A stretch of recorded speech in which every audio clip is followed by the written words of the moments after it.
পূর্বস্থলী 2 ব্লকের পাটুলি ব্লক কার্যালয় থেকে ছাতনির মোড় পর্যন্ত যাওয়ার প্রধান রাস্তাটি দীর্ঘদিন ধরেই চরম বেহাল অবস্থায় রয়েছে।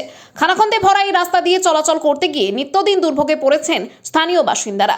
বারবার প্রশাসনের দৃষ্টি আকর্ষণ করা সত্ত্বেও সমস্যার স্থায়ী সমাধান না হওয়ার কারণে ক্ষোভে ফেটে পড়েন এলাকার মানুষজন। এরই প্রতিবাদে সোমবার সকাল থেকে পাটুলি ব্লক কার্যালয়ের সামনে পথ অবরোধে শামিল হন গ্রামবাসীরা। অবরোধের জেরে সাময়িকভাবে যান চলাচল ব্যাহত হয় এবং এলাকায় উত্তেজনার সৃষ্টি হয়। খবর পেয়ে দ্রুত ঘটনাস্থলে পৌঁছায় পূর্বস্থলী থানার পুলিশ প্রশাসনের পক্ষ থেকে দ্রুত রাস্তা সংস্কারের আশ্বাস দেওয়া হলে প্রায় 1 ঘন্টা পর গ্রামবাসীরা অবরোধ তুলে নেন।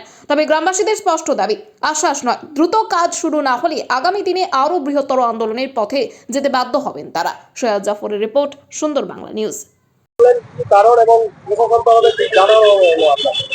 দেখুন, আজকে অবরোধ হলো পাটুলি স্টেশন বাজার, যেখানে বিডিও অফিস পূর্বস্থলী 2 নম্বর ব্লক অফিস স্টেশন বাজারে, সেখান থেকে শুরু করে ছাতনি চৌমাথা পর্যন্ত পুরো রাস্তার অবস্থা 3 বছর এত ভয়ঙ্কর যে সেটা বলে আমরা প্রকাশ করতে পারবো না। এখানের মানুষজন প্রতিনিয়ত সাফারার হচ্ছে, শুধু সাফারার নয়, একটা রুগী নিয়ে যেতে হলে সেই রুগীকে ভালো করবো কি, রুগী মারা যাচ্ছে, মানে এতটাই খারাপ অবস্থা রাস্তার। ডেলিভারি পেশেন্ট নিয়ে যাওয়া যাচ্ছে না, টোটো অটো চলতে পারছে না, সেখান থেকে মানুষ পড়ে যাচ্ছে ঝাঁকুনিতে, এবং স্কুলের যে বাচ্চা ছেলেমেয়েরা সাইকেল চালিয়ে স্কুল পর্যন্ত যেতে পারছে না। আজ 3 বছর শুধু বলছে স্যাংশন হয়ে রয়েছে, কোনো দিন কোনো কাজ হচ্ছে না।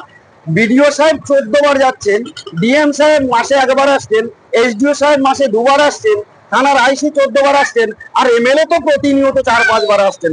তারপরেও তাদের ভ্রুক্ষেপ হচ্ছে না যে যেখানকার জনসাধারণরা এভাবে মানে চরম দুরবস্থার মধ্যে দিয়ে রয়েছে, ছাড়ছেন না। তার জন্য আজকে আমরা সমাজের পক্ষ থেকে রাস্তা অবরোধ করে দিয়েছিলাম।